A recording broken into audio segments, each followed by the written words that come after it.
That's just how simple it is to me. All 12 steps are just basically simple. But the problem is, people don't do it. And I know that because sometimes I forget to do it, I'm not perfect at it. Nobody is. We claim progress, not perfection.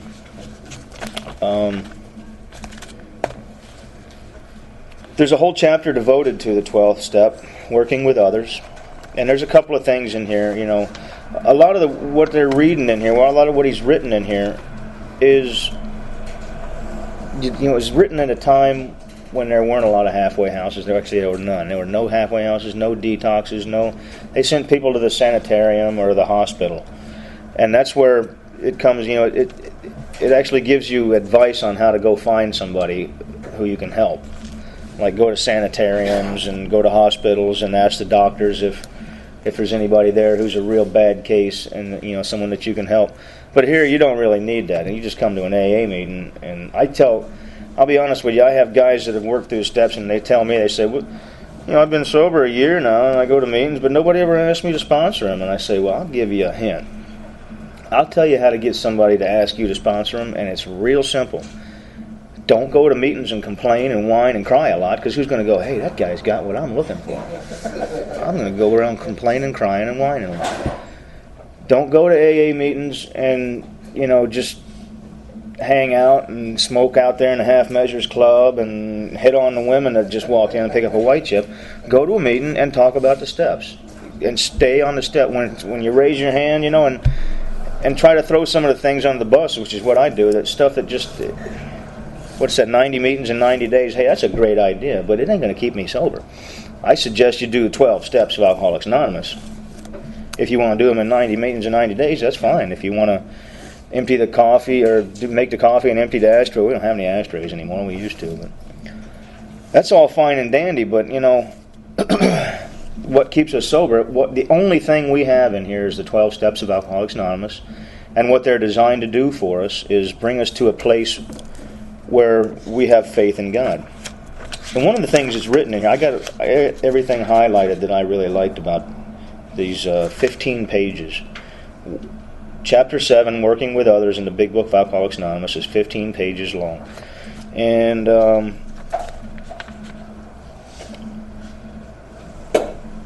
some of the things I have highlighted, one of them is on page 93, right in the middle. I'm just going to ramble off a couple of them.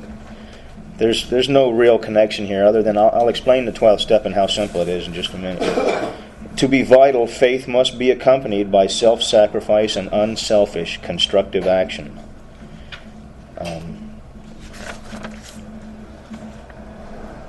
Another one on page 94 is like a whole paragraph here. It says, outline the program of action. This is me talking to a sponsee that I found in a sanitarium or a hospital, and a doctor has directed me to this guy or whatever. Explaining how you made a self-appraisal, how you straightened out your past, and why you are now endeavoring to be helpful to him. 94 at the top there. It is important for him to realize that your attempt to pass this on to him plays a vital part in your own recovery. Actually, he may be helping you more than you're helping him. Make it plain he is under no obligation to you, that you hope only he will try to help other alcoholics when he escapes his own difficulties. Suggest how important it is that he place the welfare of other people ahead of his own. That's basically the whole program right there. The whole idea of faith in God. I tell you, to me, it's not a, one of them ghost-like spooky things where, he's with the tablets and mountain and the burning bush and all that. It really boils down to this simple thing, and that is when you do good stuff, you feel good about who you are. And when you feel good about who you are and somebody goes, here you go, buddy, have a drink. The very thing that used to make me drink. You see, I know that alcohol took me to a place where I never want to go back. It was a living hell when I was drinking, okay? And that seems to go away when someone says, here, you want a drink, and I'm an active alcoholic. That stuff just doesn't exist for a minute, and I go, well, maybe one. It won't hurt. But I'm going to react sanely this time because I've been doing good things, and I'm feeling good about who I am, and somehow that subconscious way about how I feel, it is a God thing, don't get me wrong. It's not, some kind of scientific thing that keeps me sober. It's a faith in God thing But it's not like the Holy Ghost thing either, where he's standing there patting me on the shoulder. It's a sort of a do good, feel good, do bad, feel bad thing, and that's how simple it really is. Placing the welfare of other people, not really, I don't know if ahead of my own, I ain't got to that point yet, but I do have the constant thought of other people and what I can do for them, and I hope to someday place the welfare of other people ahead of my own, but to be honest with you, I haven't gotten there yet, but that is a goal. They say progress, not perfection, right? I'll be honest with you, I don't know anybody who's gotten to that point, except maybe Pope, what's his name, just kicked a bucket here the other day.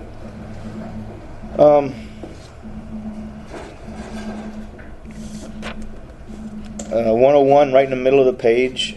In our belief, any scheme of combating alcohol which proposes to shield the sick man from temptation is doomed to failure.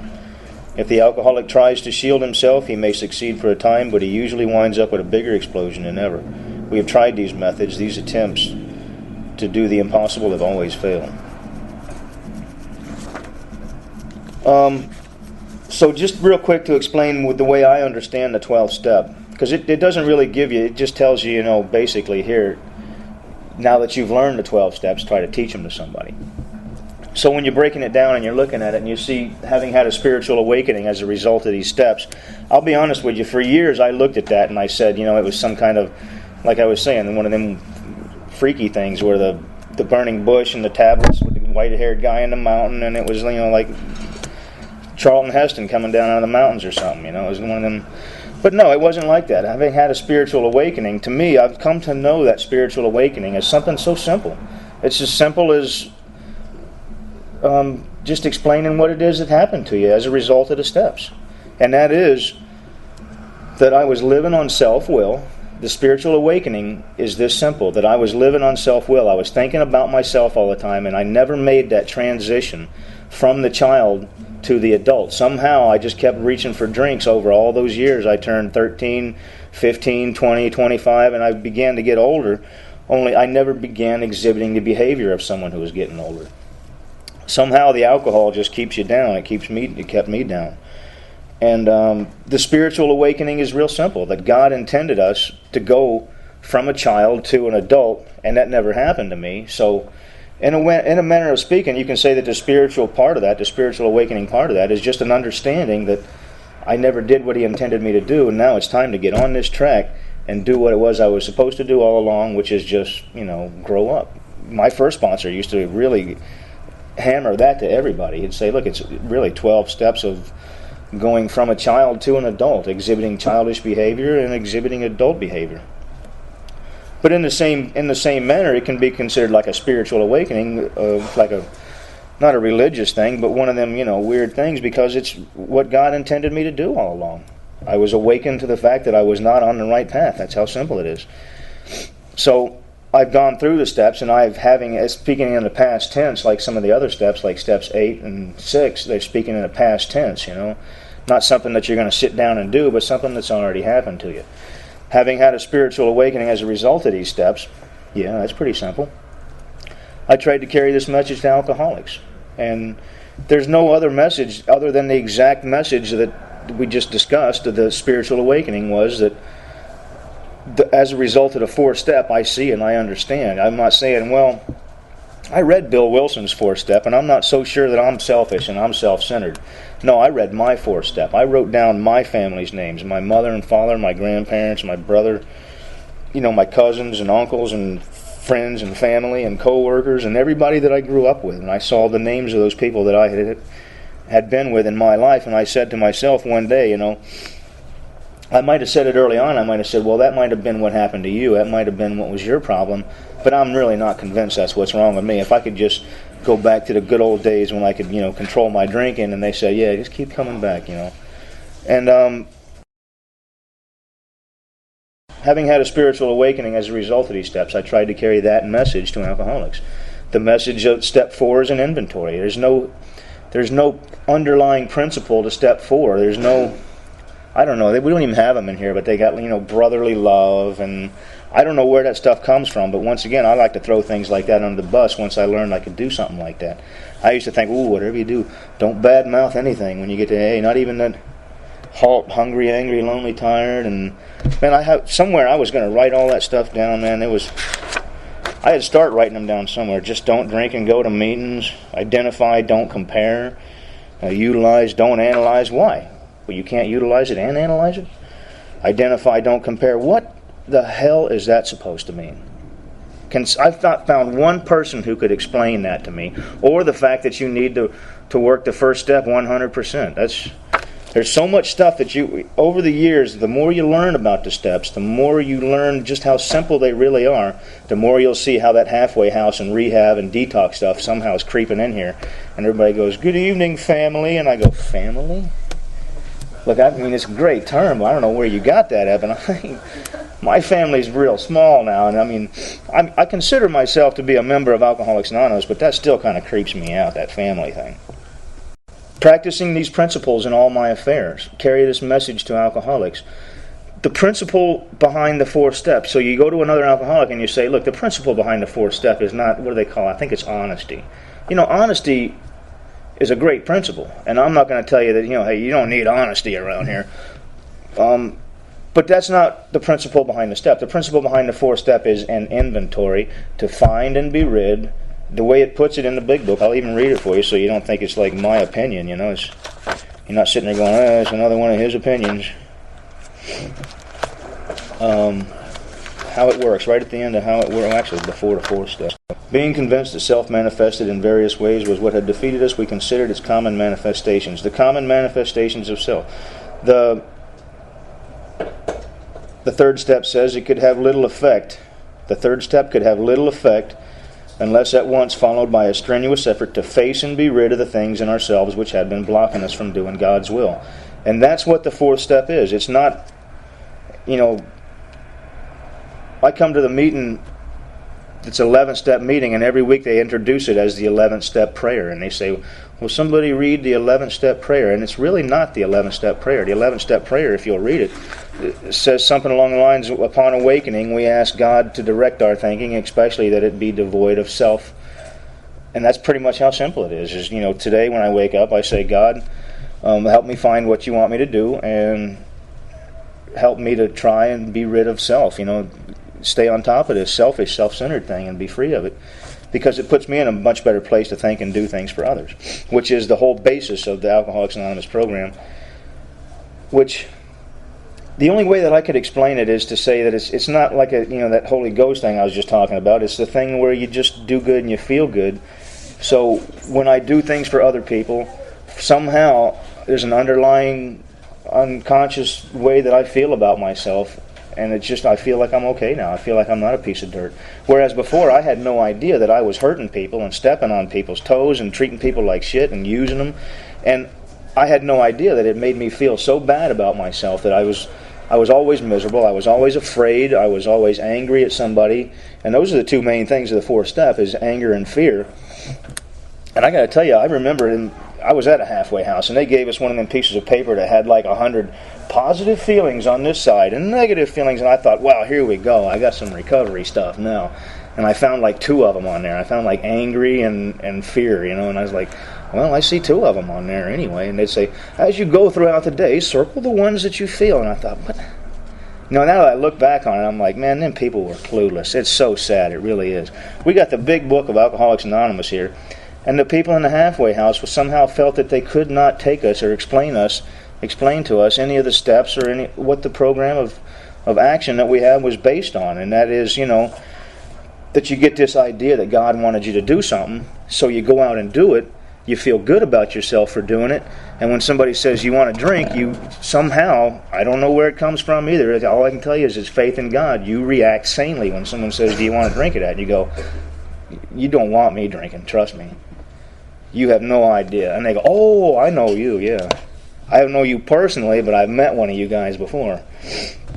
It's real simple for me. I tell people that, and you'd be surprised at the answer you get sometimes, and that is, unless they're like somebody that knows you or something, they're just dicking around with you. But, so, practice these principles in all my affairs. Now that is really so simple that it eluded me for years. I used to say, practice what principle in all my affairs? Well, first of all my affairs are quite simply, I get up, I run and brush through my hair and brush my teeth and go out the door, and I work for like 9 or 10 hours every day, and then I come home, take a shower, and I come here, or I go to another AA meeting, or I go see a friend and hang out and watch TV or something stupid, and it's never like, I'm not like some CEO of a company or something. So my affairs are so simple that all I have to do is think about those things that I do on a daily basis and practice what principle in those affairs. Well, the principles of the steps were pretty simple. Is basically we're talking about 4 through 9, because 1, 2, and 3 are a gift given to us from what it is that we've been through. You really can't practice like 1, 2, and 3 on a daily basis.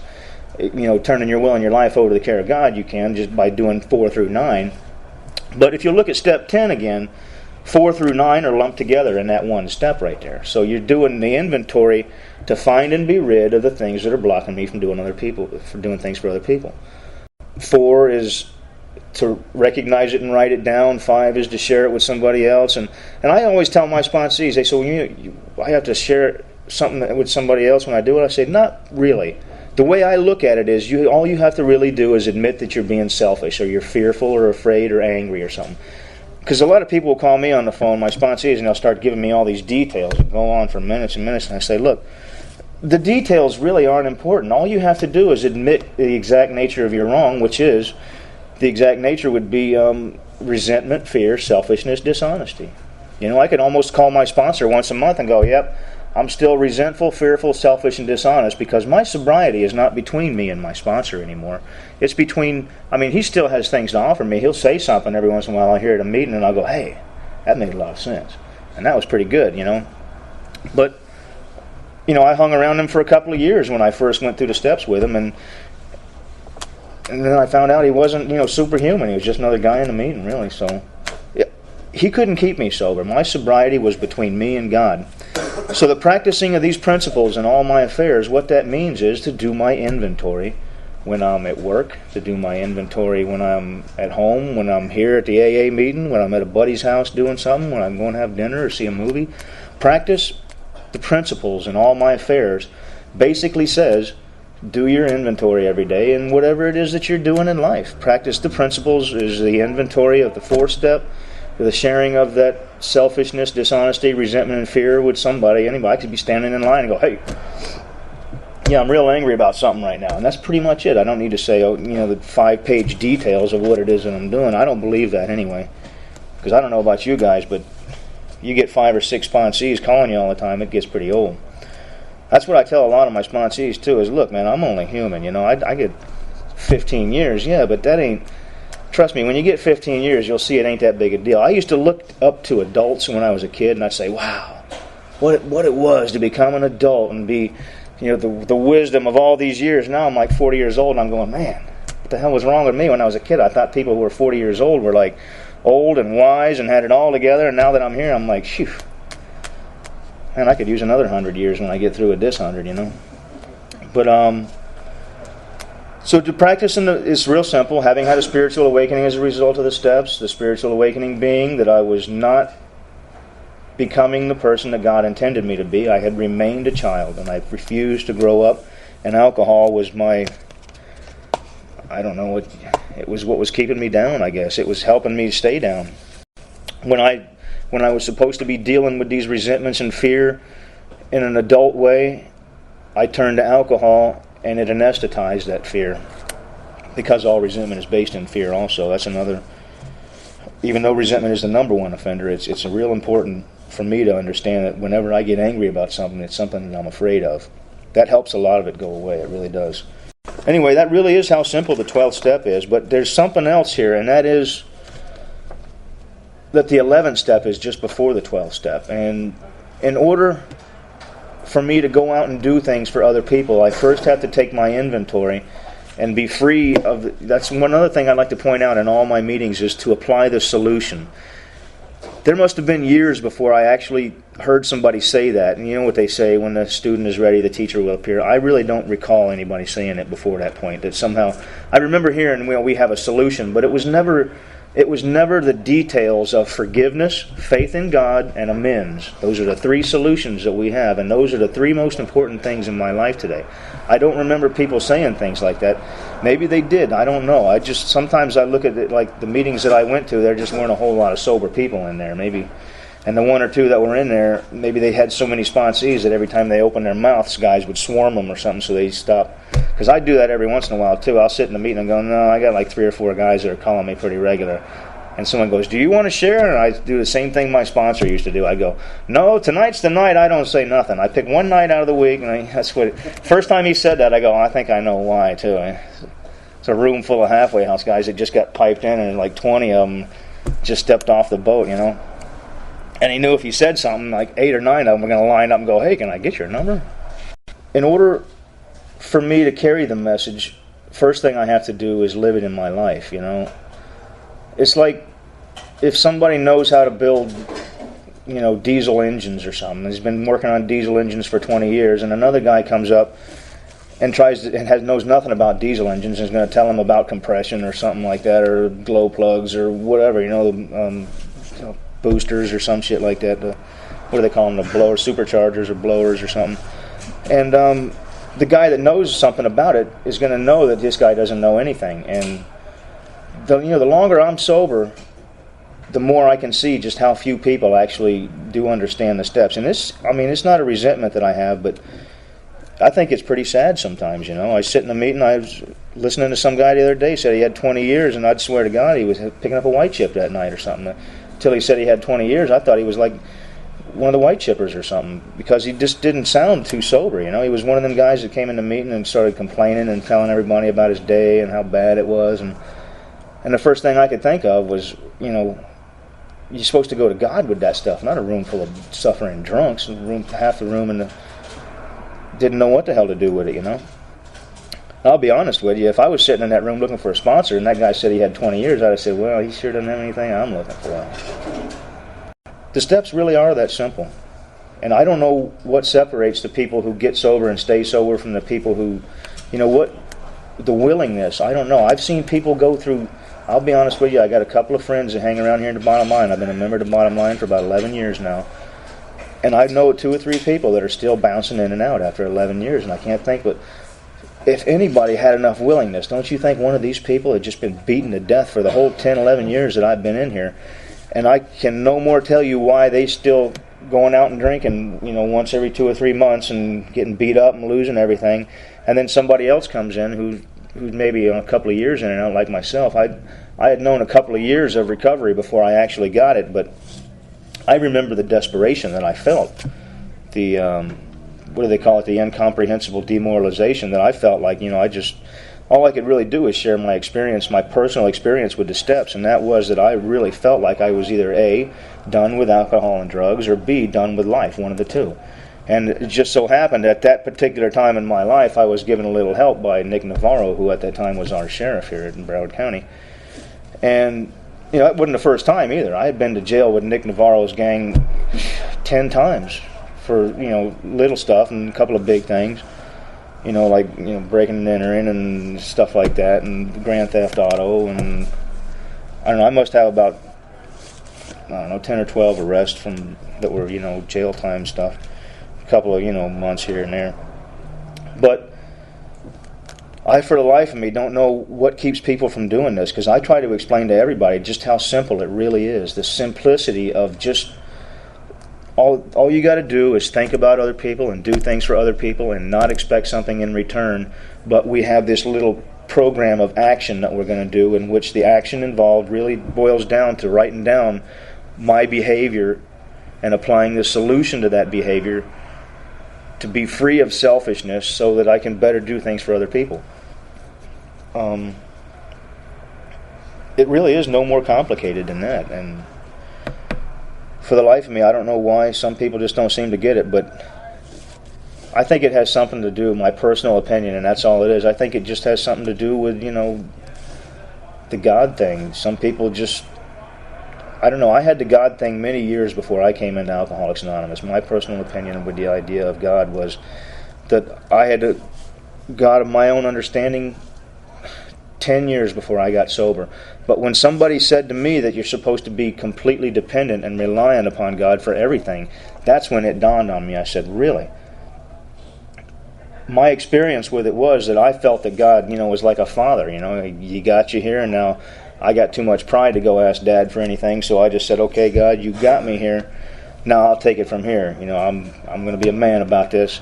And then when somebody said, well, you got to be completely reliant upon God for everything. So the idea for me today is that everything that happens is God's job, and all I have to do is concentrate on what He intended me to do. Instead of being a burden on society, I'm supposed to be contributing to it. And maybe that's what it is. Maybe that's what separates people who get sober from the ones who get drunk. I don't know. That's a question I've been trying to answer for the better part of 15 years, but I'll be honest with you, I don't think there is an answer, other than the fact that, another one of the most important things I ever heard somebody say, I don't think it was one of those preacher guys like Zeke or Pastor Bob or whatever his name was. He said, that God gave each and every one of us our own free will, basically so we could come to Him of our own free will. Because if we'd be no different than the animals if we were just forced to do God's will when we were born and we didn't have any choice in the matter. So what we do is God, designs and makes people and puts them on, earth, and then He says, do whatever you want to, and then waits to see if we come back, and that's pretty much all it boils down to, is you come back to God and you say, I get it now. Selfishness and self-centeredness is no way to be living in a society full of other people. You've got to be a part of that society. You've got to give, and you've got to be interactive with all the people in your life. You can't just think about yourself, and that's pretty much how simple it really is for me today. Is thinking about myself got me to the point that I didn't even want to live anymore, and now thinking about God's will gets me to the point that I want to be 100 years old. I want another 100 years. This growing old shit ain't for me. I don't know about you guys, but all of a sudden I don't like it. So that's 30 minutes. I'll open up the floor for anybody who would like to share their experience with Step 12. And Step 12 really is quite simple as it says. Just what it is that I've learned in these 12 steps, I try to teach to somebody else. And I have sponsees who say, well, maybe I haven't been through the steps enough. I don't know enough about them. I go, well, nobody ever knows everything about the steps. I mean, even Bill Wilson probably didn't know everything. When he took his sponsees through the steps, maybe he said the same thing as, well, maybe I need to practice a little more, rehearse, go read up a little more. I get sponsees with a couple of months of sobriety, and I tell them, look, when you go to meetings, don't go in there and tell everybody your problems and dump on them like your other sponsor told you.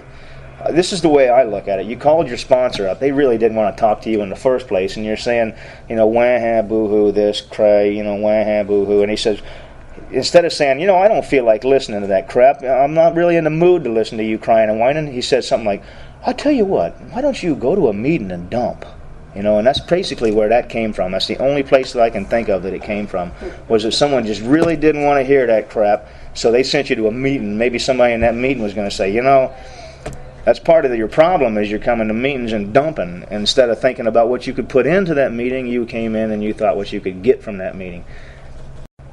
And I didn't want to throw that under the bus for years until I heard somebody say it and a light bulb went off in my head, and I said, man, that made more sense than you have any idea.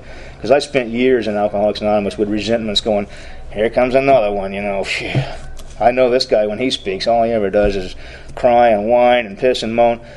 So now I raise my hand in meetings and I say, it's in your best interest not to. It's in your best interest to think about the people in that room and say, well, they're only human beings. Even if some of them have 20, 30, 40 years, what does that make them immune to hearing somebody pissing and moaning all the time? I don't know about you, but it doesn't make me immune to it. And I usually do. I let my sponsees ramble on a little bit, and I'll stop them right in the middle of it, and then, I'll say, well, wait a minute. It sounds a lot to me like this could fit right into that inventory we learned all about.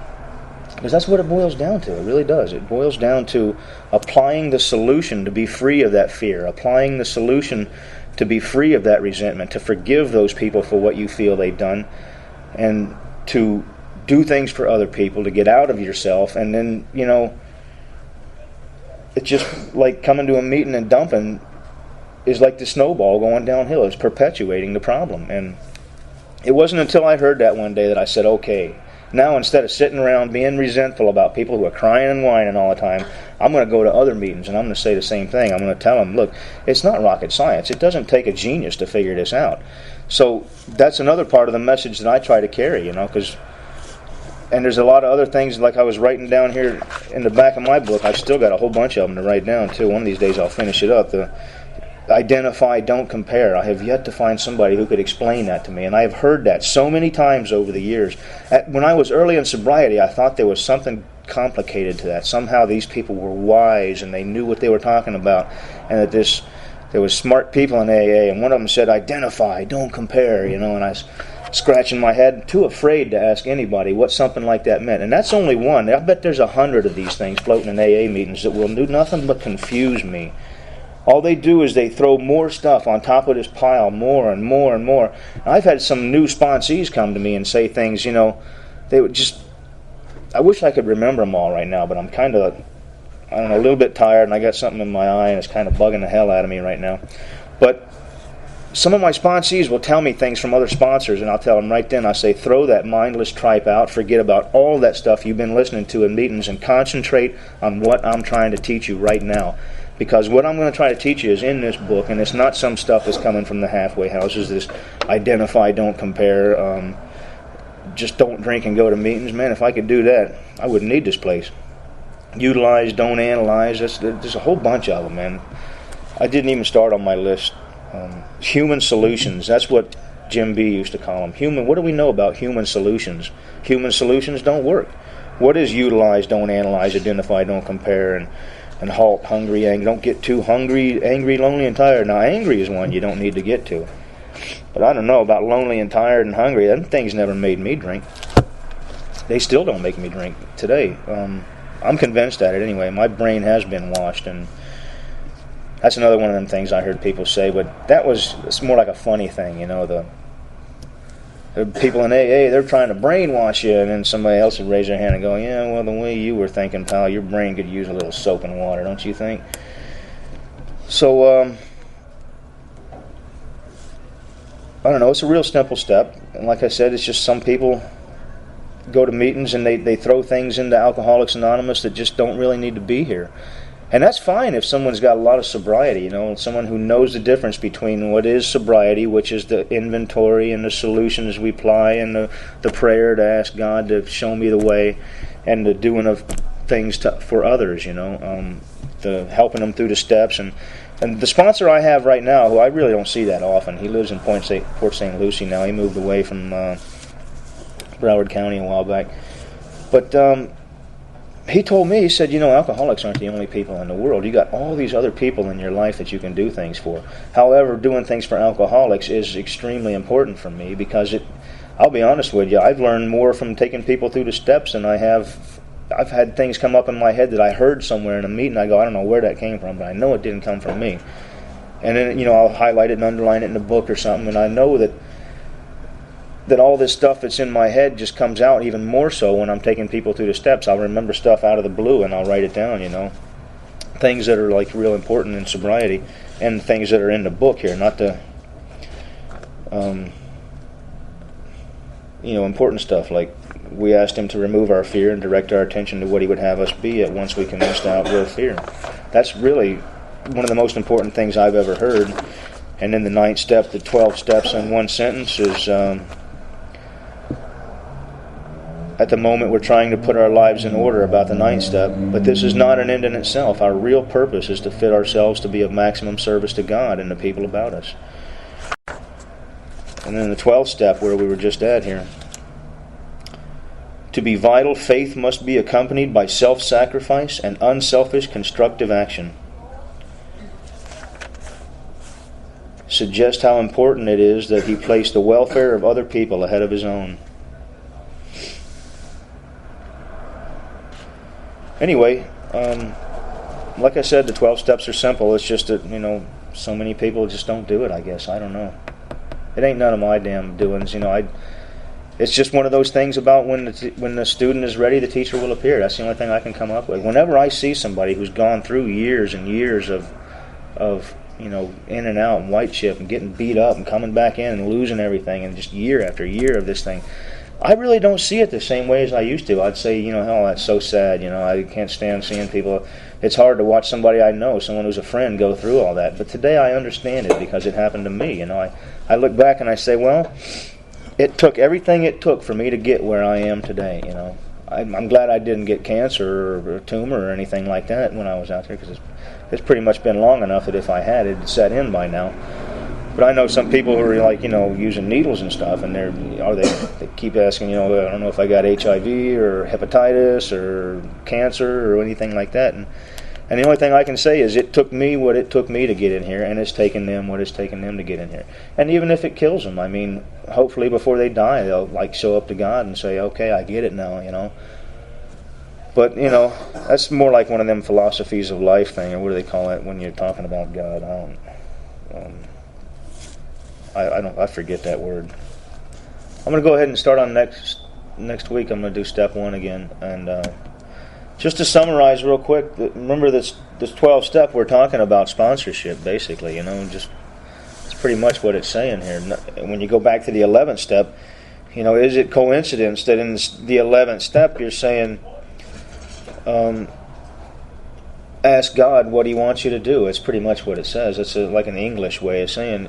So you just turn to God and say, what do you want me to do? And then, here we got step 12, and it says, well, in a sense, you found your way to God. Help somebody else who doesn't know the way find their way to God.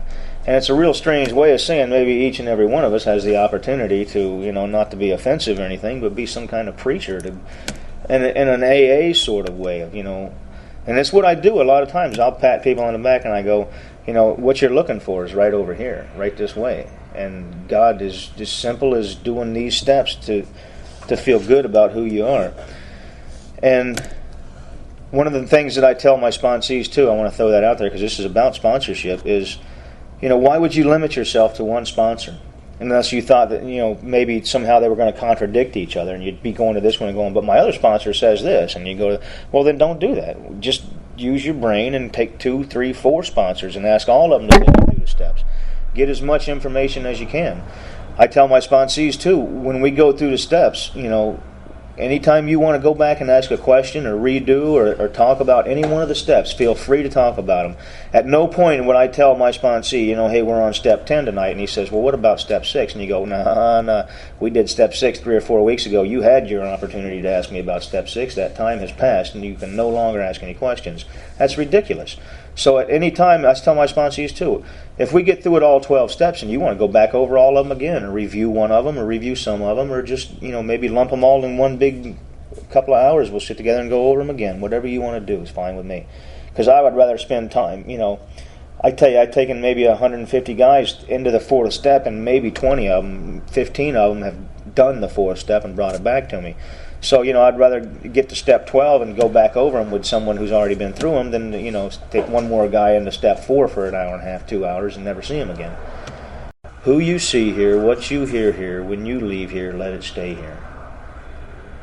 Now, what is the teaching of I'm going to throw that under the bus because that's one of the worst things. That bugged me when I had 3 weeks of sobriety. I couldn't stand that. I wanted to go tell everybody I was in AA. I wanted everybody to know I had a shot at it now and I was getting sober. But I could understand how some people would come in here and didn't want other people knowing that they were in AA. And in my opinion, that's like common sense. That's human behavior. You can't dictate stuff like this to somebody. But what this is saying here, first of all, I read it and Bill Wilson wrote it. Bill Wilson wrote it down somewhere and they'd had it in the grapevine. It was the December grapevine because the 12th month is the 12th step and the 12th tradition in the grapevine. And, January is the 1st step and the 1st tradition. So I was reading what Bill Wilson had written about it, and it was pretty long-winded and pretty complicated, and Dr. Bob had written something very short and simple and to the point.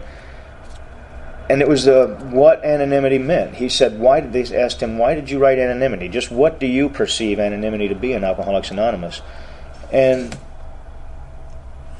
the way I looked at it was, the 12 steps teach us to be free of fear. That fear is our biggest enemy as alcoholics. It is the reason we drink.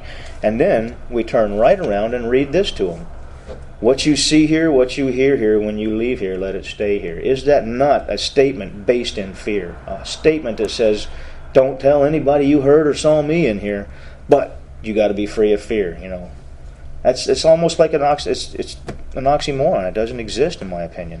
To read anonymity as the spiritual foundation of all of our traditions. And what Bill Wilson said about that was that anonymity was meant to be kept on my personal level, at the level of press, radio, and films, because what Bill Wilson was doing was going around and speaking for, the Saturday Evening Post or whatever it was. He was going to colleges and magazines and newspapers, and they were paying him, and they were introducing him as the founder of Alcoholics Anonymous, the man who wrote the book, and he felt like he was just a tool of, an implement of God when he wrote it down. He didn't feel like it was really his idea, just something that came in his head. And I guess one day he had this vision at the end of AA, if it ever did come, would come from that form of everybody taking credit and being, here's the vice president and the president. I was at a meeting the other night, and this guy who had like 22 years got up in front of the meeting, and he goes, my name's so-and-so, and in case you didn't know, I'm the president of Alcoholics Anonymous. And I got a good laugh out of that, too, myself, because I was like, that was pretty funny, man. Because I think he understood that. The thing was that anonymity was only meant to be kept at the level of press, radio, and films. And if some guy, this is how it works, if some guy comes in here and says, I was cheating on my wife and it was with her best friend, and then one of her friends is in here and goes out and tells him, that's common sense, that's human behavior. You should have took it to your sponsor or something, not a room full of people, How stupid could I be to tell all you people something I didn't want somebody else to know? And then to say, well, what you see here, what is this? Ain't group therapy. I've been to group therapy. That stuff was pretty bad, man. I never got anything out of it. Like he was saying, the thing with the feelings, Well, how did that make you feel? I can't tell you how many times I heard my counselor tell me that. That little chair he had would creak when he leaned back. And he'd go, well, how did that make you feel? And it would be usually something during the day at work, and I was real mad about something. Well, I don't know. Mad was the only thing I could come up with when I had 6 months of sobriety. But, so back to the anonymity thing, this being the 12th step in the 12th tradition here. This is not part of Alcoholics Anonymous. It doesn't say it up there. Look at where it stops. It says, anonymity is a spiritual foundation of all of our traditions, ever reminding us to place the principles of the Alcoholics Anonymous and helping other people and doing things for others above my personality of the president of Alcoholics Anonymous. I'm going to go to the press, the radio, and films and tell them who I am when next week they're going to kick my ass out, Tell me I'm back demoted to going to a meeting and being just a regular old person again. But I always used to say, hey, what that means is nobody gets to be president of AA. And they asked Dr. Bob, they said, what are your thoughts on anonymity? And Dr. Bob said, well, anonymity was meant to be kept in one place and one place only, at the level of press, radio, and films. Not above the level of press, radio, and films, and not below the level of press, radio, and films, but at the level. And any time we try to dictate this behavior to people, it doesn't make any sense. I just wanted to say that because that's another one of the things that's irked me all these years. I used to always think, what could I say about something like that without it coming out as, some kind of, I don't know, I always hear people in AA talk about, resentments that they have. Like some girl was in here a while back and got mad and said, I think you got a monopoly on God in here or something, and stormed out the door, and we all looked at each other like, what was that all about? I had no idea. But, I didn't want to sound like that with it until I heard somebody say that, and I read actually what anonymity meant. And it didn't mean you're in line at 7-Eleven and you saw Bob, and you go, hey, Bob, from the AA meeting, and all of a sudden the police come in, and they got you in handcuffs and they're taking you to AA jail or something. I don't know. Anyway, I'm going to do step 1 next week, and step 1's real simple, and I don't know about that 100% thing. I don't know where that comes from. Oh, I'm going to write that down, too. Step 1 is the only one you need to work 100. Jim B. said, why would you tell somebody that? So they're going to figure they did step 1, they're going to half-ass all the rest of them, Well, it's the only one I had to work 100%. He said, I suggest you do the best you can with all of them. I don't know where that... Another one of them things that just doesn't seem to make any sense. Lumping on that pile of things that does nothing but confuse me and add to... When I was early in sobriety, I used to always have this pile of information in my head that I considered AA information, And I had like these 2 categories of important stuff and check it out to see what it is stuff, and is it mindless tripe stuff. And I don't know, it just seems to me that so many people say a lot of things in Alcoholics Anonymous when we could concentrate on these steps and improve everybody's chances of getting sober, instead of telling everybody identify, don't compare, and just go to meetings and don't drink, instead of, well, you got 6 months of sobriety, you're not ready to work the steps yet, and you just take it easy and sit down, go to meetings and then dump. My suggestion, I think they said in here, at a second meeting in the 12th step, we were at your second meeting with a man, you take him into the steps. The first meeting, you tell him about yourself and give him the book and say, read it. The second meeting, you take him into the steps, which means step 4. You just tell him about 1, 2, and 3 and go right into step 4, just like Bill Wilson was doing.